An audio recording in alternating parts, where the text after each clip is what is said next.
Death of a game, ArcheAge. ArcheAge, the Korean savior of an MMO, ported from over the seas to breathe life back into the dwindling MMO Western market. ArcheAge was what some would call a SANDPARK, the mix of a theme park MMO with sandbox elements. This means that it had a more structured approach from, say, a World of Warcraft type game with elements of a game such as Darkfall or Ultima Online. But although ArcheAge is a game that is still running today, its existence is but a shell of the expectations that were originally placed on it. ArcheAge was set to be the savior of the Western MMO drought. So what went wrong? That's what I hope to unravel in this next episode of Death of a Game. So what is Death of a Game? Death of a Game is a series where I take a look at games or companies that have died over the years and analyze the largest contributing factors and such. I will also talk about the legacy the said game or company left on the video game world. Understand that the first half of the video is a retelling of events and a history lesson on the game, while the second part serves more as an editorial on why I think the game failed. My reasons I outlined for the game failing draw from player or developer testimonials, and different statistics and financial information. The second half of the video is ultimately my opinion, but it is an opinion that I have obtained through rigorous research as well as personal experiences.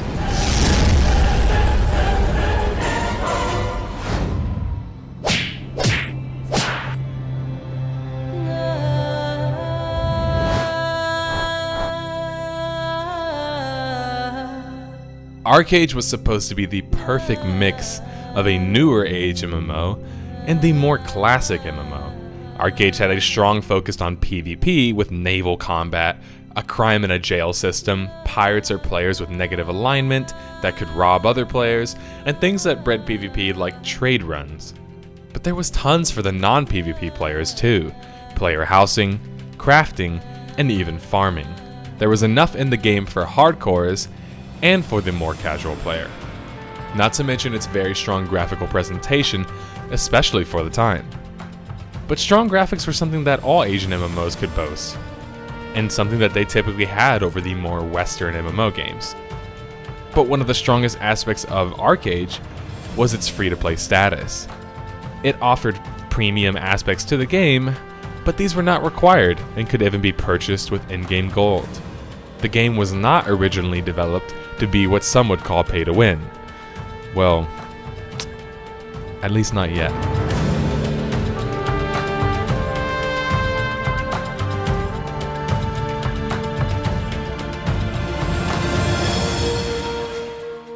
There was tons of hype behind the game, in part due to the features that I mentioned previously, but also in part due to it being created by Jake Song, the creator of Lineage.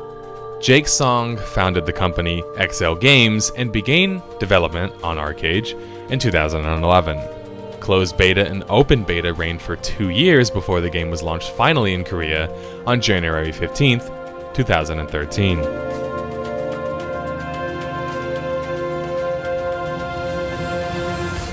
ArcheAge started off doing good in Korea, and many Western fans were finding ways to play on Korean servers that proved to actually be rather difficult, as it took a Korean social security number to play the game in Korea. So they were buying accounts made by Koreans so they could have a chance to play the game. They saw ArcheAge as the next big thing in the MMO world. Finally, a AAA company making a stab at a sandbox. Well, SANDPARK. But Korea wasn't the only place Jake wanted to conquer with his new SANDPARK MMO. He had his eyes set around the globe, and most relevant for this was his eyes on a Western debut.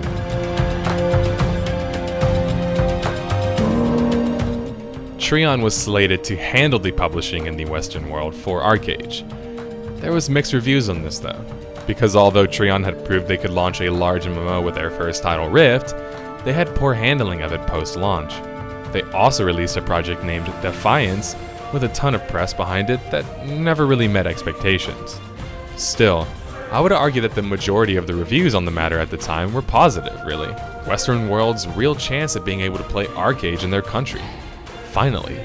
Treon targeted a launch in 2014 and wasted no time being controversial in their handling of ArcheAge.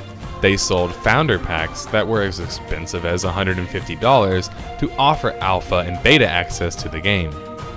I personally bought one of these founder packs. The hype certainly had gotten to me as well. But people had never enjoyed the idea of paid alphas or betas. You can just look at the survival game genre for evidence. It feels a bit weird to pay a company to test their game for free. But the fans were willing to pay for Founders Packs. They were still very much enjoying the game and excited for its launch. Founders Pack didn't mean anything to them. People were buying Korean social security accounts just to play the game. ArcheAge launched in North America and Europe on the 16th of September 2014, and it did overwhelmingly well. We've discussed the tremendous amount of interest that ArcheAge has gotten in recent weeks, and we're happy to put a number on that for you today. ArcheAge recently hit a very important milestone. There are officially now over 2 million of you registered with the game. Know that we're not resting to celebrate. We're all still at work here. Hard at work 7 days a week to help this rapidly growing world be the best experience it can possibly be. Totaling at 21 servers, ArcheAge seemed to be all the game the Western fans thought it was going to be. Well, at least that's how things were painted by Treon. Before the game launched, players of the game all in unison were shouting at Treon to make sure that they did not implement the infamous patch 1.2. Patch 1.2 was deemed the cash shop patch.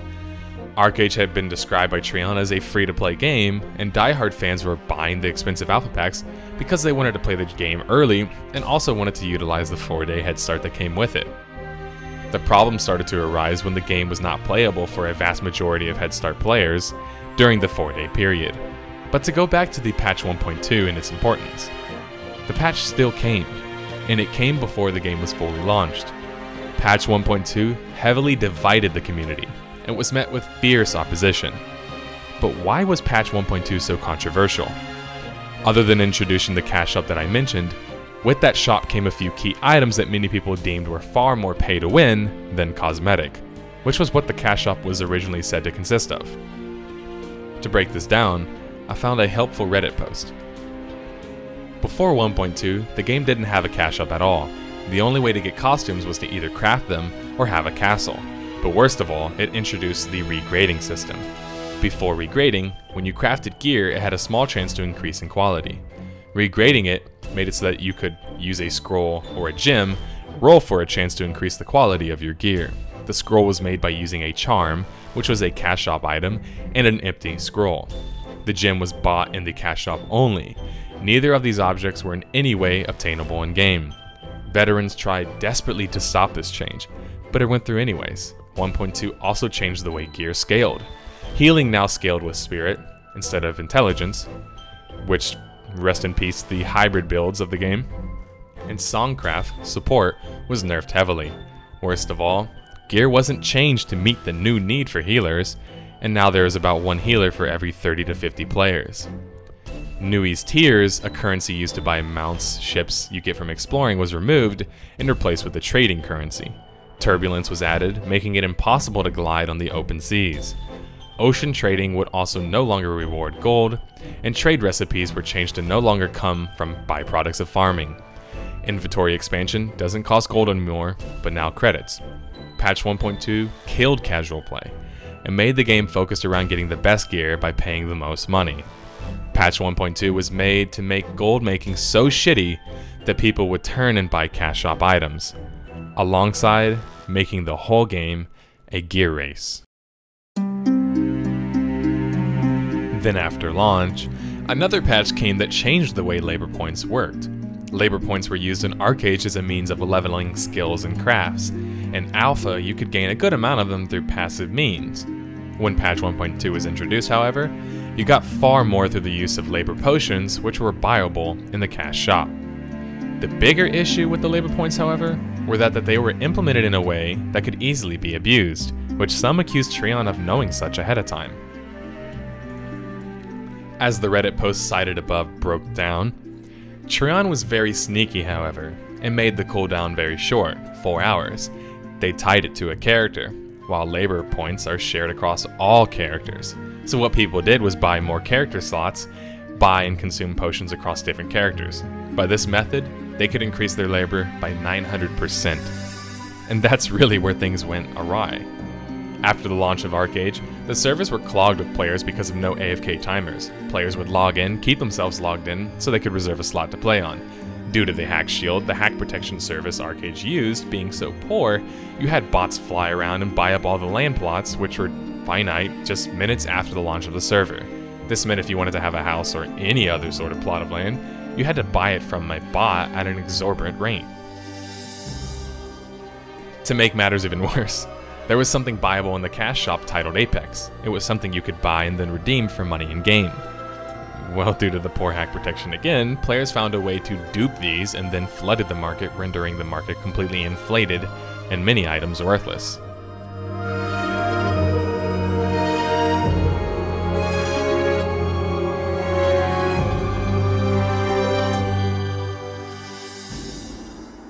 What was Treon's response to all of this? Denial. So Treon's strong 2 million player start was already crashing and burning before our eyes, with bots overrunning the game, duping cheats, and the newly implemented pay-to-win cash shop. Players were quitting in droves. Though as much as people hate cash shops, especially of the pay-to-win variant, there was still some very giving cash whales, as they are called by the community, who used every bit of their wealth in real life to translate to wealth and power in the game. These players had unsurmountable advantages versus other players who couldn't match their real-life wealth. The floor for PvP competition was set as high as $1,000 payout in the most competitive cases. Floor meaning you had to have that if you wanted to be considered even competitive. This was in large part due to the regrading system, as well as the RNG loot boxes that were both introduced with the cash shop. Since Treon nerfed Archeum drops in-game, which was used to create gear, people were forced to buy it in the cash shop if they wanted to be competitive. That's only where the issues started with it though. To make matters worse, the Archeum crates had a chance to regrade your gear, taking it from say a lower gear grade to a higher gear grade, or possibly vice versa. This was essentially gambling, as you could get incredibly lucky and get a higher gear grade, or unlucky and get a lower one. How did Treon respond to the accusations of being pay to win? They created more incentive to buy things from their shop.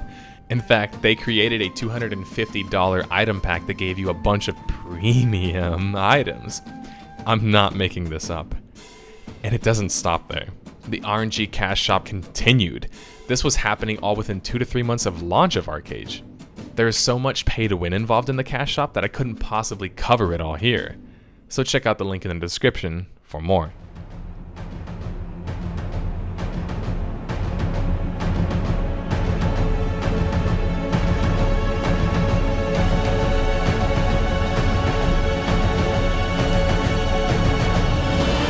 The big Aurora patch happened in November 2014 and was supposed to introduce the continent of Aurora, which was a PvP zone that introduced castles to the game.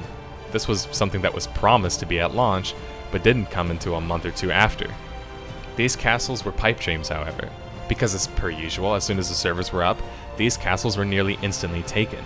Not to mention there were so few of them since the new continent wasn't even finished, and still to this day, as of 7/14/2017, still isn't finished. But Treon wasn't giving up on ArcheAge. Despite Treon losing a lot of its population, the announcement of the 3.0 server launch hit news on December of 2016. 3.0 was supposed to be the rebirth of ArcheAge, titled Revelation.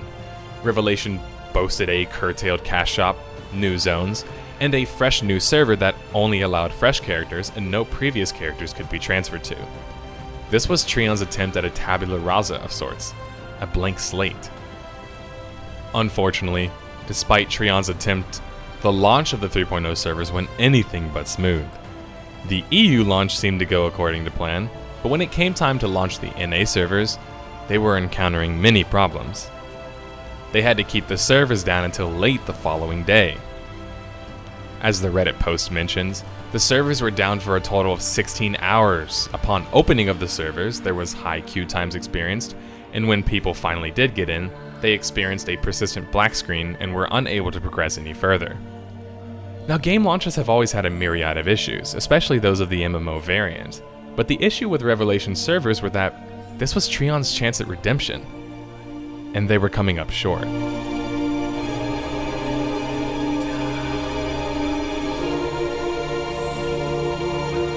What made matters worse for Treon were that the customers and fans of ArcheAge deemed their benevolence for the whole ordeal.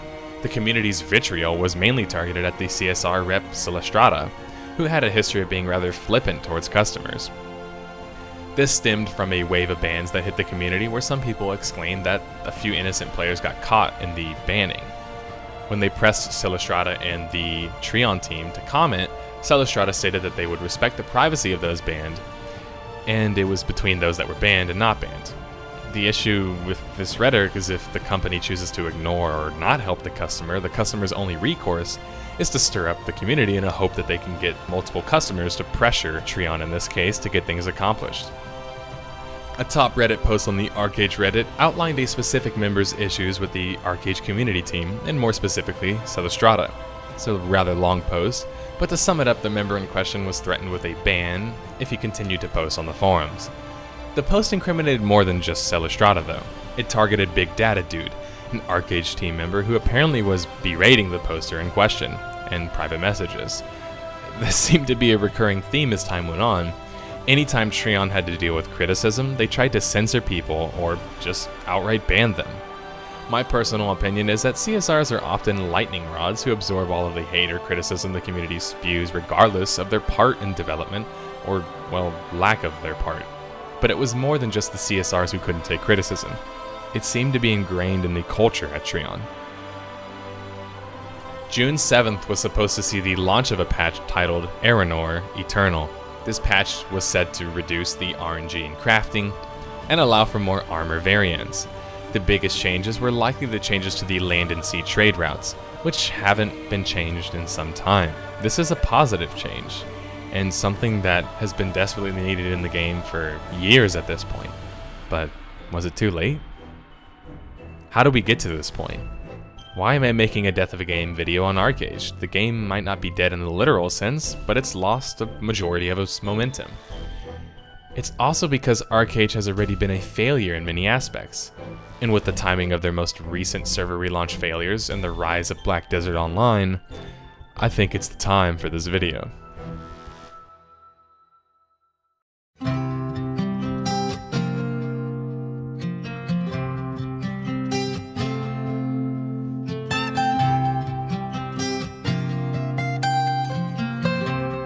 After hearing the timeline of events for ArcheAge, you might be asking, why did the game die? If you remember the intro of the video, ArcheAge falls into the large exodus of players category, and thus I am covering it in this series. Before covering the largest reasons for ArcheAge's failure, let's have a few moments for positivity for a change. I know how much you guys love death and you love me talking about all these negative things, but sometimes it's important to point out the positives of a MMO, even if it failed. Why is ArcheAge's failures so relevant to our video game universe? What is the legacy of ArcheAge? AAA SANDPARK. ArcheAge was the old Sandbox's fans' wet dream. It was the chance at a sandbox or SANDPARK by a AAA company. This meant that it wasn't going to fold in development or just never have the funding to get anything done. It had serious financial backing and could afford to be very ambitious. Flaws and all aside, ArcheAge had a ton of sand in their box. Features were presented in a rather theme park manner in some cases, but this meant that it was enough sandbox for even some of the more hardcore fans, while also not being too hardcore and having that theme park feel that the WoW crowd would enjoy. Many people believe that it was needed. You needed a hybrid between the two. A hybrid sandbox and theme park MMO was the best of both worlds without many of the flaws of either. You had tons of PvP features, a trade system, jail systems, crafting, a deep fishing system, farming, player housing, and even naval combat. And ArcheAge handled them all pretty well, which is certainly commendable, and likely why people stuck by the game, even in its dying phases and, well, constantly being pimped out, for a lack of a better word.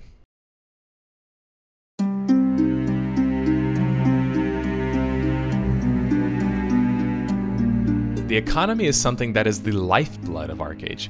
It's typically the lifeblood of MMOs. This is why the pay-to-win stuff in ArcheAge got so out of hand, and then the game just felt hollow. Because the economy in ArcheAge was the whole basis of the game, the crafting, the trade packs, the markets, and etc., the economy in ArcheAge made everybody feel relevant.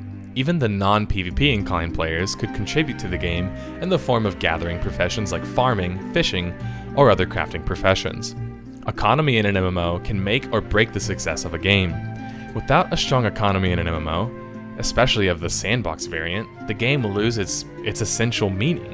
Who is going to dedicate tons of hours to learning a crafting profession only to have an Apex dupe ruin the crafting market? When ArcheAge's economy faltered, the game did too. But when the ArcheAge economy was strong, the game was at its peak. Hopefully after hearing more about the legacy of ArcheAge, you understand why it was such an impactful title. So why did ArcheAge fail?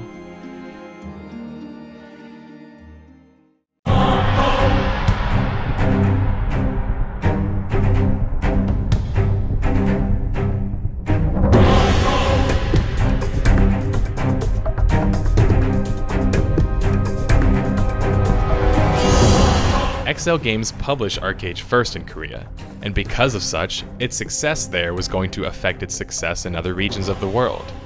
Although ArcheAge in Korea was positively received by the critics, as it showed by winning many awards at ceremonies, the game was not popular enough among gamers in Korea, as it showed by struggling to make it even past the top 15 most played games. Many people speculate this was due to the structure of the game. In Korea, it is not illegal to buy in-game items or gold. In fact, a good portion of the Korean players take part in this. The business model of ArcheAge was heavily around using their labor points and buyable items in their shop to make money, as the game was free to play. Gold and item buying being legal could have contributed to ArcheAge's failure in Korea. But Korean fans are also very traditional in their interest. This is how Jake Song's previous titles' lineage were able to be so successful in Korea for such a long time. Especially the first one, which is still played heavily to this day. But ArcheAge's death wasn't just because of their Korean failures.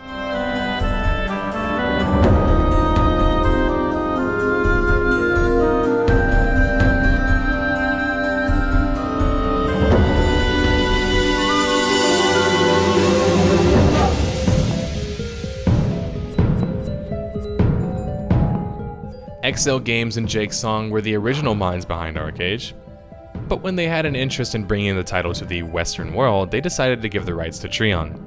This is something that many people after the fact see as a negative. I put localization as a reason simply because the idea of taking a game that isn't native to your country and making it accessible is called localizing the client or the game. I want to preface this by saying you can't 100% fault a company who localizes something, because they ultimately have a boss or parent company to answer to. But you can only blame the Korean overlords so much, and this was proven by the failed launch and most recently failed relaunch for the Revelation servers. At some point, you have to start looking at Treon for these failures, as much as they would like to hide behind the Korean bosses. US and EU server issues are on Treon, and they had quite a few of them. But the reason Treon gets such a bad rep is not just because of server issues, which leads me to my next point.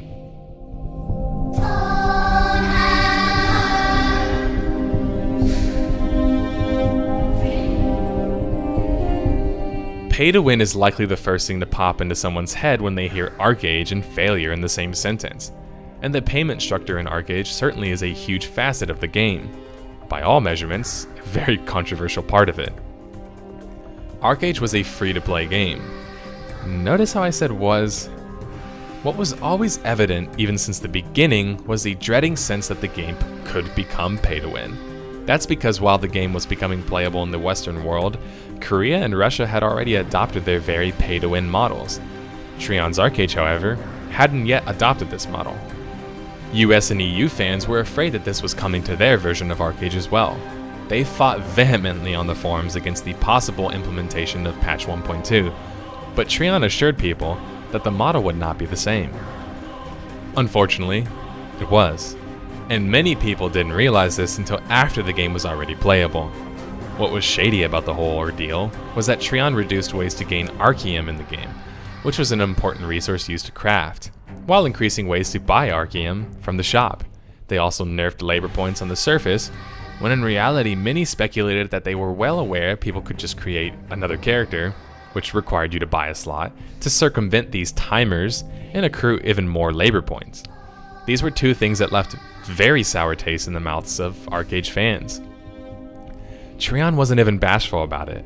They might have been quiet early on and tried to keep convincing people that it wasn't going to become a pay-to-win game, but it seems as the game progressed, they lost the shame they might have had once originally in favor of milking their cash whales who were always going to buy the items that gave them any sort of advantage in the game. When they announced the Revelation servers, they were supposed to curtail the cash shop, and they kind of did, barely if you could call it that. You still had players who could drop hundreds of dollars to regrade their gear and accrue insurmountable advantages over other players. One of my biggest personal issues with this is the skill and progression aspect of a game that allows advantages through cash shops typically fade as the item advantages in the cash shops increase. It becomes less about who's better and more about who has the bigger checkbook. An annoying opinion I read while doing my research was ArcheAge players saying that it's none of someone's business if someone else spends a lot of money and it's their prerogative. Well, they're right, it is their prerogative. But don't be coy and pretend that when the meta of a game is heavily dependent on how much money someone spends, it's still none of the other player's business, specifically the player who doesn't spend all of that money. Because it absolutely affects the other players. That's the issue. Because who wants to spend thousands of hours grinding when another player can just spend a few hundred and bypass all of that?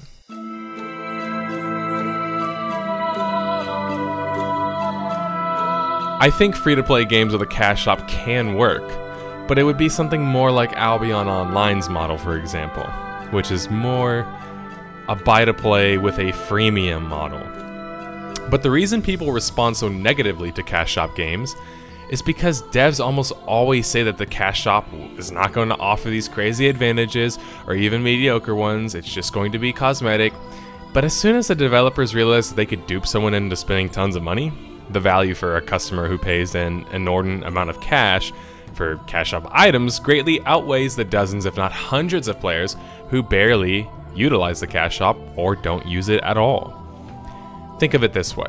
You can sell $1 million $1 items to make $1 million, or sell 1,000 $1,000 items to make the same amount.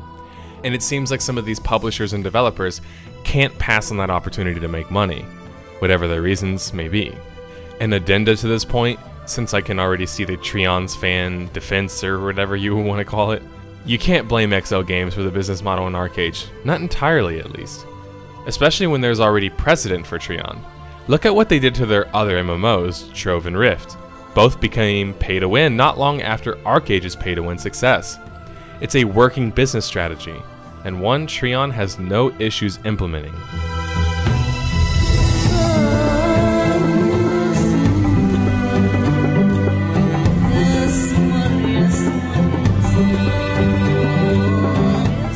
This is my final point on the death of ArcheAge, and really the perfect ending to this video. That's because ArcheAge in the West starts and stops with Treon. They are both the harbingers of ArcheAge's fate and our sorrows. But if you remember early in the video, I mentioned how at one point Treon taking control of ArcheAge was actually considered a positive thing. Besides the whole previously discussed pay-to-win thing, where did Treon go wrong? Treon's lack of positive community interactions is certainly a contributor, as is their inconsistent and often flippant stance on exploits or bugs. One of the biggest examples of this was how they blatantly tried to silence people who were reporting that there was an Apex dupe. I understand trying to keep the actual method quiet until you can fix it, but the dupe was well known, and Treon kept sweeping it under the rug, which made them look very shady. They look especially shady when the head of the company, Scott Hartzman, comes out saying that there isn't a dupe. I don't know about you guys, but that kind of looks like a dupe to me. And that's just how Treon would handle exploits. There was a bigger fundamental problem with how Treon handles its customers and their feedback that goes past exploits. They just simply lack the ability to take constructive criticism, and have lacked it for some time. Look at this post on the forum, for example. They asked for criticism, and as soon as they received it, they infracted the guy, something that happened on numerous occasions. You can't ask for criticism and then put up your wall and be mad when somebody actually criticizes you, no matter if it's a negative or not. It obviously still has to be constructive, but just because it's against you doesn't make it not constructive. Treon lost favor in the eyes of its community because they didn't treat their community right. If the community can't trust the developers of an MMO, it's hard for them to be able to push through problems at launch and exploits, whereas maybe if they did like the devs, they could push through these or at least be more accepting of such errors. I put this point last in the video because it's really the most damning of things. When you lose the support of your community, you start to lose your paying customers, which might not hurt you right away, but will have a slow bleed that eventually becomes an open wound that never heals. MMOs are especially brutal in this way. Once they start to falter and lose their population, people start quitting in droves, especially when the players don't trust the developers anymore. The game dies after, no matter how slow or not.